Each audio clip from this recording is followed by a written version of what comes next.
Acupuncture treatment for diabetic food neuropathy. காமனாக use பண்ணுற point ST37. மெயினாக ST37 உங்களுக்கு தெரியும் லொக்கேஷன். ST35 இருக்கு இல்லையா பெட்டிலா, அதுலேருந்து 6 சூன் கீழே அப்படியே டைரெக்டாக மெயினாக டயாபெட்டிக் பேஷண்ட்டுக்கு ஸ்ப்ளீன் எனர்ஜி ரொம்ப ரொம்ப முக்கியம் இல்லையா. அதே மாதிரி ஸ்டொமக் யாங். அப்போ ஸ்டொமக்கில் போடுற உணவானது பர்ஃபெக்டாக என்ன பண்ணணும், மிக்ஸ் ஆகி ஜீரணம் பண்ணுறதுக்கு ஸ்ப்ளீனு இதெல்லாம் பண்ணி முடித்து மெட்டபாலிசம் ஆகி லாஸ்ட்டாக அந்த அப்சார்ப்ஷனும் முடிஞ்சு வேஸ்ட்டு க்ளீனாக வெளியே தள்ளணும். அப்போ லார்ஜ் இன்டெஸ்டைன். இந்த 3 வேலையும் ரொம்ப பர்ஃபெக்டாக செய்யக்கூடிய ஒரு புள்ளி. இதை மாஸ்டர் பாயிண்ட் இந்த லோவர் லெக். லோயர் லெக்கில் தானே டயாபெட்டிக் ஃபுட் நியூரோபதியை நம்ம உணர்ந்து சொல்கிறாங்க பேஷண்ட்டு. அப்போ லோயர் லெக்கில் வரக்கூடிய டயாபெட்டிக் ஃபுட் நியூரோபதி மட்டும் இல்லை, லோயர் லெக்கில் வரக்கூடிய எல்லா பிரச்சனைகளுக்கும் இது மாஸ்டர் பாயிண்ட்ன்றதால கம்பல்சரி இந்த பாயிண்ட்ஸை நீங்கள் உங்கள் ப்ராக்டிஸில் அக்குபஞ்சரில் சேர்த்துக்கோங்க.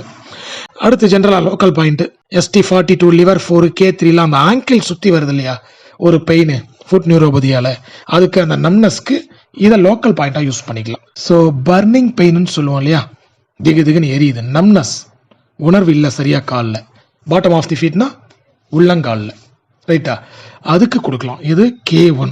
ஜென்ரலாக யூஸ் பண்ணுற பாயிண்ட்னு பார்த்தீங்கன்னா டயாபெட்டிக் நியூரோபதிக்கு UB13 alarm point for lung. அடுத்து UB20, ஓகேவா.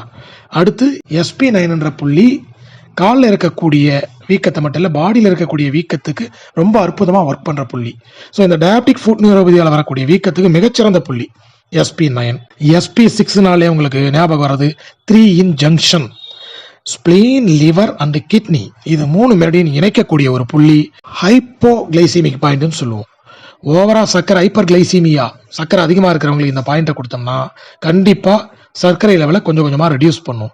மெயினாக பாதம் சார்ந்து வரக்கூடிய பிரச்சனைகளுக்கு கண்டிப்பாக நீங்கள் GB41 ஆட் பண்ணுங்கள். கால் பிளாடரோட உட் பாயிண்ட் அந்த பாதங்களில் வர சர்க்குலேஷன் கோடாரால் ஏற்படுற பிரச்சனைகளுக்கு மிகச்சிறந்த புள்ளி. ட்ரைனஸ்னா உங்களுக்கு தெரியும், வறட்சி, சர்க்குலேஷன் ப்ராப்பராக இல்லை, இதனால் வரக்கூடியது தான் டயாபெட்டிக் ஃபுட் நியூரோபதி, ரத்த குழாய் பாதிப்பால். அப்படின்னும் போது சர்க்குலேஷனாலே நமக்கு ஞாபகம் வர வேண்டியது அக்குபஞ்சரில் ஃபயர் பாயிண்ட்ஸ் LIV2 K2. அதே மாதிரி LU9, அதாவது இரத்த குழாய்களில் ஏற்படக்கூடிய எல்லா பிரச்சனைகளுக்கும் LU9 ரொம்ப அற்புதமாக கேட்கும். லங்கோட யுவான் சோர்ஸ் பாயிண்ட். அது கூட அவங்க சொல்கிற சிம்டம், அவனுடைய எமோஷனை பேலன்ஸ் பண்ணுற மாதிரி புள்ளிகளை தேர்ந்தெடுத்து நம்ம ட்ரீட்மெண்ட் பண்ணோம்னா ஒரு ஹோலிஸ்டிக்கான ஒரு நல்ல ட்ரீட்மெண்ட்டை இந்த அக்குபஞ்சர், பாடி அக்குபஞ்சர் அப்படின்னு சொல்லக்கூடிய TCMல சூப்பராக நம்மளால் கொடுக்க முடியும்.